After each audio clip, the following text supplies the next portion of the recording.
New foreigner student. Gattu ચિંકીનું winter break પૂરું થઈ ગયું હતું અને હવે સ્કૂલે જવાનું હતું.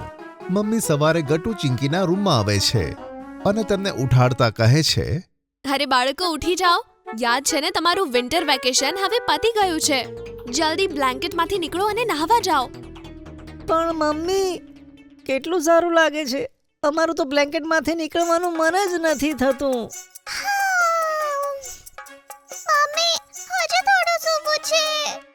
બાળકો, આટલા દિવસો પછી તમારી સ્કૂલ ઓપન થાય છે. તમારા બધા ફ્રેન્ડ્સ આવવાના હશે. શું તમે તેમને મળવા માટે એક્સાઇટેડ નથી? મિત્રો વિશે સાંભળીને ગટ્ટુ અને ચિંકીની ઊંઘ તરત ઉડનછું થઈ જાય છે. બંને જલ્દી ઉઠે છે અને ફ્રેશ થઈ સ્કૂલે જવા તૈયાર થાય છે. શાબાશ બાળકો, તમે બંને તો ટાઈમસર રેડી થઈ ગયા. ચલો, હું તમને મારી સાથે કારમાં સ્કૂલે છોડી દઉં. ઓકે પાપા. પપ્પા ગટ્ટુ ચિંકીને સ્કૂલે છોડી દે છે અને ગટ્ટુ ચિંકી જલ્દીથી પોતાના ક્લાસરૂમમાં પહોંચે છે. ત્યાં જ ગુડ્ડી, હરી અને બંટી પહેલાથી તેમની રાહ જોતા હતા. મિત્રો, ઘણા સમય પછી તમને જોઈને કેટલું સારું લાગે છે. હા ગટ્ટુ, ખરેખર હું તો આટલા દિવસ ઘરે બોર થઈ ગયો હતો. હા, પણ હું તો વિન્ટર બ્રેકમાં મારી નાનીના ઘરે ગઈ હતી. ત્યાં મેં બહુ મજા કરી.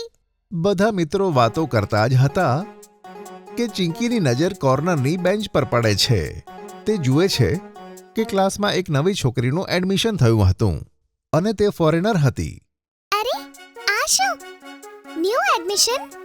અરે હા ચિંકી, આ ન્યૂ એડમિશન છે. સાંભળ્યું છે કે આ છોકરીના પપ્પાનું ટ્રાન્સફર ફોરેનમાંથી અહીંયા થયું છે, તેથી તે અહીંયા આવી છે. પણ તે કોઈની સાથે વાત નથી કરતી. લાગે છે આને લોકો સાથે વાત કરવાનું પસંદ નથી. અરે ના ગુડ્ડી, લાગે છે કે તે નર્વસ છે. કદાચ એને અહીંયાની લેંગ્વેજ ના આવડતી હોય. હા ગટ્ટુ, તે સાચું કહ્યું. તેનું કોઈ ફ્રેન્ડ નથી અહીંયા. ચલો આપણે જઈને તેની સાથે વાત કરીએ. ઓકે, ચલો ચિંકી. પછી ગટ્ટુ ચિંકી તે ફોરેનર કિડની પાસે જાય છે અને તેની સાથે વાત કરે છે. હેલો. ફોરેનર કિડ થોડી નર્વસ થઈને બોલે છે, Oh, hello everyone. What is your name? My name is Lisa and I'm a new admission here. Oh, yes we know.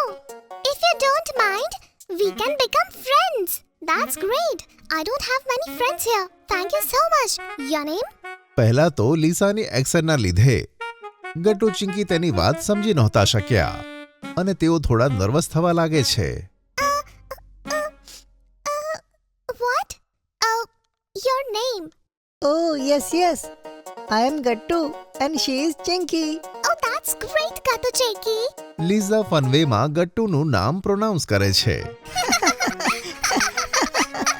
જેના કારણે ગટ્ટુ ચિંકી બંને હસવા લાગે છે.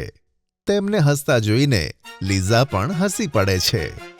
ત્યાં જ ક્લાસમાં ટીચર આવે છે અને બાળકો બધા પોતપોતાની જગ્યાએ બેસી જાય છે. Good morning, teacher. Good morning બાળકો. આજે હું સૌથી પહેલા તમને કોઈની સાથે મળાવીશ અને તે છે લીસા.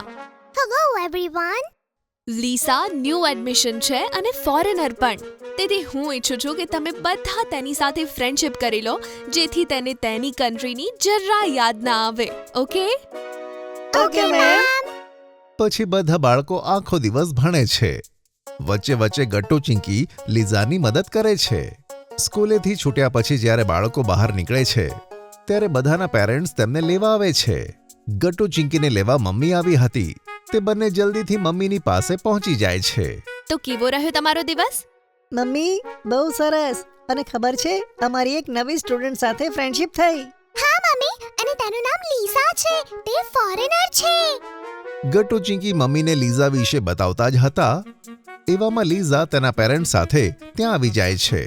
Hello Gatu Chinky. Hello auntie. Hello બેટા. Gatu Chinky, you helped me a lot today in class. You are my first two friends in this country. શું તમે મારા ઘરે આવશો? For tea and a cake? Auntie, can they come? Gattu Chinki mummy તરફ જોવા લાગે છે. Yes, sure લીઝા. બસ તું મને તારા ઘરનો એડ્રેસ આપી દેજે. હું ગટ્ટુ ચિંકીને તારા ઘરે મૂકી જઈશ. યે લીઝા, તો પછી અમે તારી હોમવર્કમાં પણ મદદ કરી શકીશું. અરે ગટ્ટુ, તને ગુજરાતી નથી આવડતી, તું ઇંગ્લિશમાં બોલ. ઓ ના ગટ્ટુ ચિંકી, મને થોડું ગુજરાતી આવડે છે. લીઝાની આ વાત પર બધા હસી પડે છે. અરે લીઝા જતી નથી, આવે છે. હા એ જ ગટ્ટુ.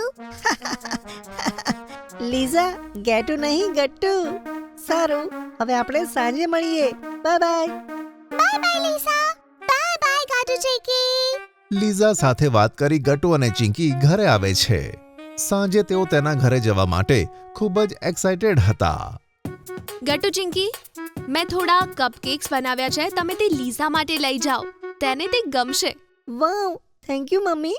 હા, થેન્ક યુ મમ્મી. પછી મમ્મી કપકેક્સ પેક કરે છે અને ગટ્ટુ ચિંકીને લીઝાના ઘરે લઈ જાય છે. જાઓ બાળકો, હું તમને 1 કલાક પછી લેવા આવીશ. તમે સમયસર તમારું હોમવર્ક પતાવી દેજો. Okay mummy.